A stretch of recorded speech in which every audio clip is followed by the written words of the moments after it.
할렐루야 샬롬. 우리 인사합니다. 할렐루야 샬롬 샬롬 샬롬 샬롬 샬롬. 하나님 사랑합니다. 여러분 주 안에서 사랑합니다. 예, 시편 73편 성소에 들어갈 때만 깨달는다. 예, 우리 아삽의 시죠. 아삽은 역대상 25장 1절에 보면 성전에서 찬양들을 지휘했던 찬양 인도자였습니다. 아삽은 다른 시편도 더 많이 지었죠. 시편에서도 성경에 기록할 정도면 깊은 영성의 소유자임을 저희가 알 수 있고요. 당시 찬양 인도자들은 찬양으로 예배를 수종들었던 사람이기도 하지만 또한 예언자들이기도 했습니다. 그래서 하나님의 영이 임하시면 그 찬양을 시를 예언으로 그렇게 증거하고 전하고 그렇게 노래하기도 했죠. 이렇게 시편을 써서 아름다운 시를 찬양으로 드리면서 또한 하나님의 그 말씀을 그대로 전하기도 했습니다. 하나님께서는 그들을 통해 말씀을 주셨고 그 말씀들은 시편 성경에 이렇게 포함되어 있죠. 아삽은 악인의 형통을 보고 크게 시험에 빠진 모습을 오늘 보여주고 있습니다. 오늘 13편을 전반적으로 한번 쭉 중요한 것들을 살펴보면 악인의 형통함을 보고 질투하였으므로다 3절에 그렇게 나타나 있습니다. 그렇죠. 우리 가끔 보면 너무나 억울한 경우가 많아요. 나는 나름은 열심히 바르게 간다고 가는데 아주 못되게 정말 양심이 있어 할 정도의 그런 사람들을 악착을 부리는 사람들은 잘 가고 있는 거 볼 때 우리가 가끔 시험에 들 때가 있습니다. 1절에 보면 하나님이 참으로 이스라엘 중 마음이 정결한 자에게 선을 행하시나 2절에 나는 거의 실족할 뻔하였고 내 걸음 미끄러질 뻔하였으니 3절에 이는 내가 악인의 형통함을 보고 오만한 자를 질시하였습니다. 악인들은 어찌 이렇게 형통하게 잘 가고 있습니까? 입니다. 119편 53절의 시편에도 주의 율법을 버린 악인들 느헤미야 1장 7절에도 주를 향하여 크게 악을 행하여 주께서 주의 종 모세에게 명령하신 계명과 율례와 규례를 지키지 아니하였나이다. 신명기 13장 5절에도 너희 하나님 야훼를 배반하게 하려 하며 명령하신 도에서 너를 꿰어내려고 말하였습니다. 너는 이같이 하여 너희 중에서 악을 제할지니라 이렇게 나타나 있죠. 더욱이 악인들은 자신들을 징벌하지 않으시는 하나님을 어떻게 하고 있어요? 보니 모욕까지 하고 있죠. 11절에 그렇게 나타나 있죠. 말하기를 하나님이 어찌하랴 지극히 높은 자에게 지식이 있으랴 하는도다. 아삽의 실족한 불평은 12절에서 크게 달합니다. 12절에 볼지어다 이들은 악인이라 항상 평안하고 재물은 더하도다.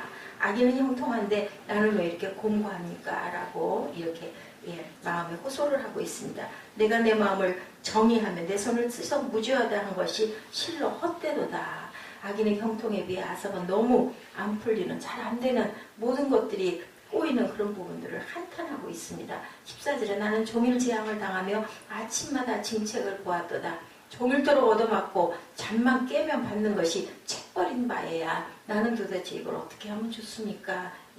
악인의 그 고난도 재앙도 없는 곳과는 반대로 의인은 종일 재앙을 당하는 것에 대해서 시편 기자는 이해할 수 없습니다. 이레미야 10장에서는 하나님께서 의인에게 여러 가지 크고 작은 고난을 허락하시는 이유가 더 큰 환난을 이길 수 있는 믿음으로 연단하시기 위함이라고 말씀하고 있는데 하나님은 고난을 통해 우리의 믿음을 어떻게 해요? 정금같이 만드시려고 이렇게 말씀하죠. 베드로전서 1장 5절에서 9절에 너희 믿음의 확실함은 불로 연단하여도 없어질 것보다 더 귀하여 예수 그리스도께서 나타나실 때에 칭찬과 영광과 존귀를 얻게 할 것이라. 하나님의 성소에 들어갈 때 그들의 종말을 내가 깨달았나이다. 결국은 깨달는데 어디서 깨달았다고 그래요?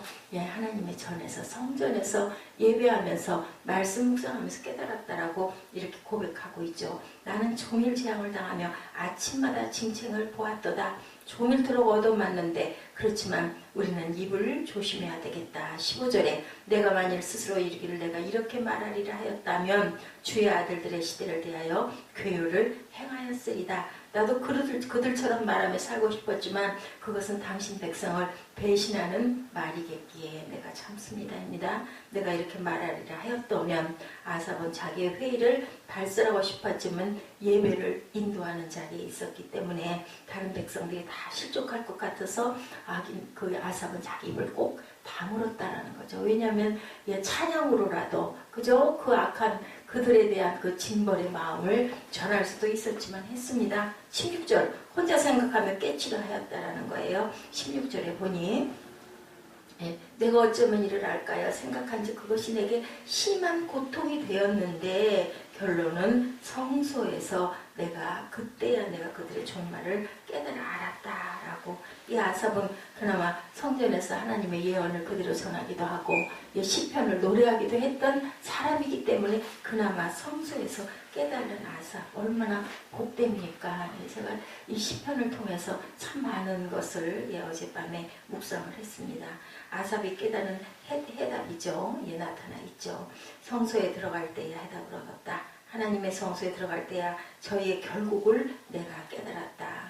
하나님의 임재의 장소, 하나님과 만나는 장소. 그렇죠. 그래서 우리 전하는 자들, 그 하나님께서 종으로 부른 자들은 더 많은 고난이 있어요. 어떤 그 권사님이 그 얘기 하시더라고요.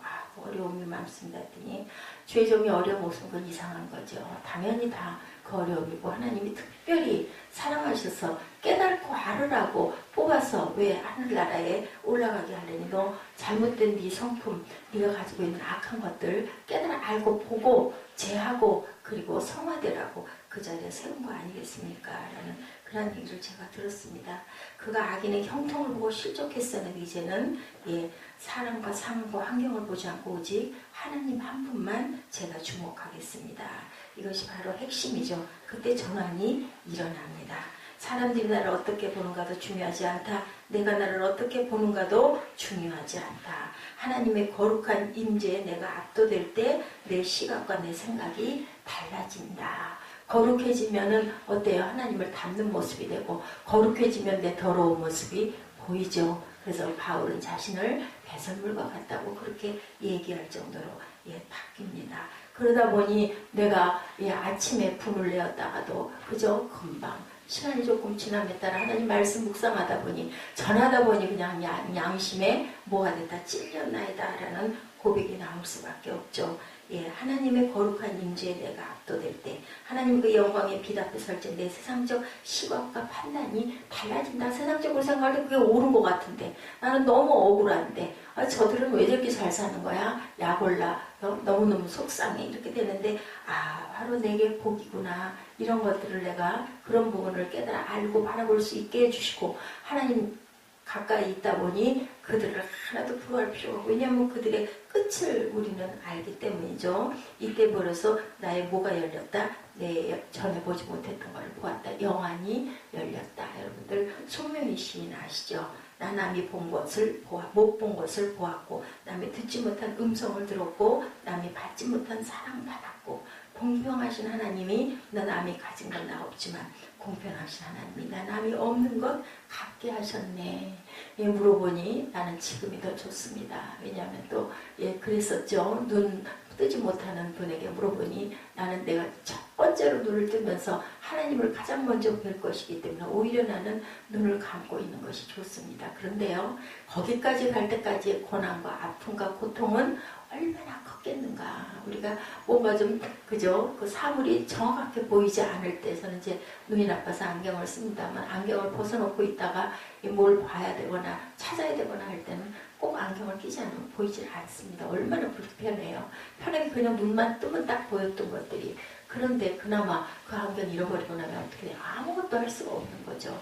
근데 그 아예 깜깜하게 못 보던 사람이 하나님께 이런 고백을 드리고 이런 시를 발표할 정도면 그동안에 여기까지 갈 때까지 그 고통은 얼마나 컸겠는가. 그죠? 금방 앞에 뭐가 있고 부딪히고 우리들 그러지 않습니까?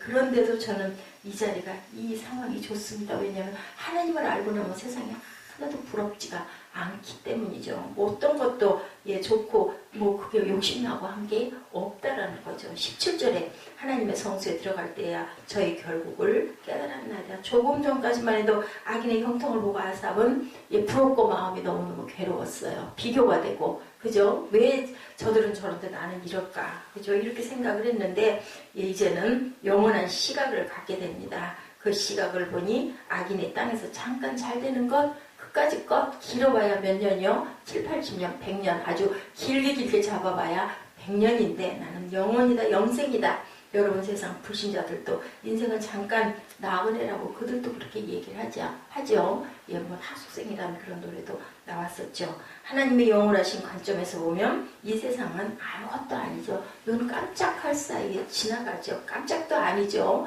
예, 하나님은 천년이 눈 깜짝한 찰나라고 그렇게 이야기를 하시죠. 예, 부동산을 들이며 부자가 되는 것, 옛날 아이들의 땅 따먹기 놀이와 같이 뭐 거기 지나가 버리면 아무것도 없고 치시면 아무것도 남는 것이 없으니 우리가 하나님의 임재에 대면하지 못하면 세상은 어떻게 해요? 자꾸 커지게 보이죠. 점점 더 커져 보입니다. 그러다 보니 나는 왜소하고 나는 초라하고 나는 정말 빈곤하고 사람들에게 무시와 질시가 너무 견딜 수가 없습니다. 우리가 하나님의 임재와 대면하지 못하면 세상이 이렇게 커진다. 근데 하나님의 임재와 대면해 보면 세상은 너무 작고 그저 소꿉장 같은 그냥 잠깐 놀다가 헤어지면 그냥 끝나는 것 같은 그런 세상이다. 오늘날 성도들이 자꾸 하나님을 원망하고 신앙의 시험이 되는 이유, 세상이 크고 화려하고 아름답게 힘있는 권력자들이 너무 부럽게 보이는 거죠. 나도 그렇게 되고 싶은 거죠. 그런 마음이 들죠. 말 한마디만 하면 사람들이 껍벅 죽고 그 앞에서 굽신굽신 인사하는데 나는 아무도 알아주지를 않으니까. 그런데요, 하나님을 바라보고 나면 나이가 들어갈수록 그 마음이 점점 커지죠. 왜냐하면 우리는 어차피 한번 가야 되니까. 실제로는 내 신앙이 병든 것을 아무도 모릅니다. 이렇게 아름답고 화려하고 크고 그런 거 좋아하는 사람들은 오히려 하나님이 주무시고 무기력계신 분으로 오해하고 불평하죠. 예, 나는 왜 이 모양일까라는 생각을 합니다. 근데 부러워할 게 아니라 안타까워해야 된다. 그들을 위해서 우리의 가까운 사람일수록 우리의 가족일수록 내 가까운 벗일수록 그들을 위해서 불쌍히 여기고 기도해줘야 된다. 어떻게 같이 가야 할 텐데 깨달아야 될 텐데 그 마음이 들어야 된다. 나를 핍박하는 자일지라도 저들이 몰라서 저러니 하나님 저들을 깨닫게 해주옵소서 하고 기도해줘야 되겠죠. 18, 19절, 20절입니다. 주께서 참으로 저희를 미끄러운 곳에 두시며 파멸에 던지시니 저희가 어찌 그리 졸지에 황폐되었는가 놀람으로 전멸하였나이다. 20절 주여 사람이 깬 후에는 꿈을 무시함같이 저들의 부귀는 일장 충무입니다. 주께서 깨신 후에 저희 형상을 멸하시리이다. 예수께서 말씀하시죠. 영생을 얻는 것이 가장 중요하다. 영생을 누구와 함께? 하나님과 함께 얻어야 한다. 악인이 세상에 형통한 것 아무것도 아니다. 그거 부러워하지 말라라는 거죠. 마가복음 8장 36절에 사람이 만일 온 천하를 얻고도 자기 목숨을 잃으면 무엇이 유익하리요. 천하를 얻으면 뭐래요? 목숨을 잃으면 그 천하 다 내가 쥐고 갈 수 있는 것도 아니고 영벌에 떨어지면 죽지도 못하고 계속 고통을 받아야 되는 우리가 정신적으로 뭔가 괴로운 일이 있을 때 어때요? 그 정말 갖다 버리고 싶잖아요. 근데 그게 없어지질 않아서 괴로울 때가 얼마나 많습니까? 누가복음 9장 25절이죠. 사람이 만일 온천을 얻고도 자기를 잃든지 빼앗기든지 하면 무엇이 유익하리요? 또 이렇게 말씀합니다. 사람이 만일 온천을 얻고도 제 목숨을 잃으면 무엇이 유익하리요? 사람이 무엇을 주고 제 목숨과 영생과 바꾸겠느냐? 마태복음 16장 26절입니다. 아삽이 성소에서 깨달은 두 번째 자신의 참모습을 좋은 것만 해도 자신이 비참하게 노래하던 아삽이 성소에서 깨달음을 얻고 난 후에 자신을 새롭게 봅니다. 23절이죠. 내가 항상 주와 함께하니 주께서 내 오른손을 붙드셨나이다. 부귀 영화를 누린다고 사람이 행복한 거 아니고 우리가 너무 잘 압니다. 사람의 행복은 오직 영혼의 만족에서 오죠. 사람은 하나님의 형상이기 때문입니다.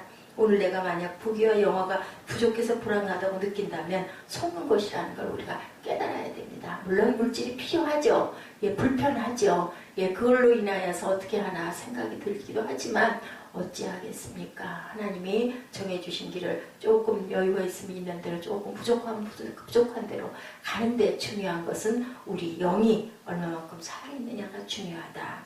오늘날 교회가 이상한 방향으로 나가는 것, 이런 본연의 신앙적 행복을 가르치지 않고 부귀와 영화가 행복의 기준이 되는 것으로 자꾸 그죠? 왜냐하면 그렇게 해야 또 사람들이 와가지고 예배하고 기도하는 부분이 있다 보니 하는데 그것이 본질이 되어서는 안 된다라는 거죠. 그냥 아주 기초적인 거예요. 그것은 아주 초신자들이 뭔가 그렇게 의지해서 기도하게 하고 그러므로 인하여 하나님의 은혜 안에 들어가게 하려고 그렇게 하는 건데 그것이 본질은 아니다. 내 속 영혼의 텅 빈 공간에 하나님으로 가득 채워질 때 우리는 복되죠. 바울이 고백하죠. 내가 확신하노니 사망이나 생명이나 천사들이나 권사자들이나 현재 일이나 장래 일이나 능력이나 높음이나 깊음이나 다른 어떤 피조물이라도 우리를 우리 주 그리스도 예수 안에 있는 하나님의 사랑에서 끊을 수 없으리라. 로마서 8장 38구절입니다.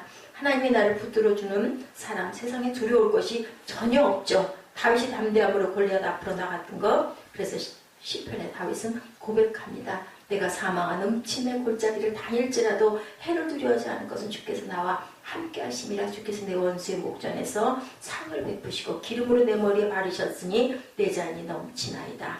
오늘날 모든 사람들이 느끼는 불안, 그것의 해소는 부귀 영화가 아니라 뭐예요? 주의 손이 자기를 붙드신다고 확신하는 사람만 평안을 누리고 산다라는 겁니다. 이것이 참 복이죠. 망가진 도로는 하나님께 달려나가는 지름길이죠. 외국 복음성가 중에 이런 가사가 있습니다. God bless the broken road.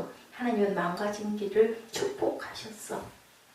That led me straight to you. 망가진 길은 나의 하나님께로 곧장 보내주겠어. 내 인생길에 여러 가지로 경험했던 망가진 실패한 일들, 그 일들이 오히려 내가 하나님께로 직진할 수 있도록 만들어 주셨다라는 것. 이스라엘이 출애굽할 때 홍해를 마른 땅같이 건너는데 이스라엘 백성들이 홍해로 들어갈 수 있었던 것, 바로의 군대가 뒤에서 추격해오지 않았더라면 그 홍해 속으로 뛰어들 수가 없었죠. 그랬기 때문에 이 기적을 경험하게 되고 하나님 살아계심을 알게 됐다라는 거죠. 고린도전서 10장 2절에 그들은 거기서 세례를 받았다라고 얘기합니다. 다시 말해서 이스라엘은 믿음으로 홍해를 향해 들어갔던 것, 애국 군대의 추격을 받으면서 비로소 믿음을 가질 수 있었다는 거죠. 아삽이 성소에서 깨달은 축복의 진정한 의미는 25절 하늘에서 주 외에 누가 내게 있으리요 땅에서는 주밖에 나게 사모할 자가 나는 없나이다. 복은 하나님 한 분밖에 없다. 하늘에 땅에 다른 복은 없다. 26절 내 육체와 마음은 쇠잔하나 하나님은 내 마음의 반석이시오 영원한 분기시시라. 아삽은 오직 하나님만이 진정한 축복이라는 점을 발견했다라는 겁니다. 자기 육체와 마음은 쇠약해가지만 주님 그 자체의 축복은 자기 마음속에 더욱 반석과 같이 영원히 계속되었다는 것. 세상 환경과 처지에 어떤 소동이 생겨도 흔들리지 않는 그러한 믿음 갖는 것. 내가 환난 중에 있을지라도 그 환난이 중요한 게 아니라 그로 인하여 내가 하나님께 스트레이트로 다가갈 수 있고 하나님을 만날 수 있는 것. 그것이 바로 복이다. 거기서 무너지면 그것이 무너지면 거기서 무너지면 우리는 사망입니다. 중요한 것 내가 선택하는 길이 어떤 길인가 가장 중요하다. 하나님이 우리를 뽑아 세워주신 것 영생의 길로 들어가라고 나와 함께 가자라고 하나님께서 부르시죠.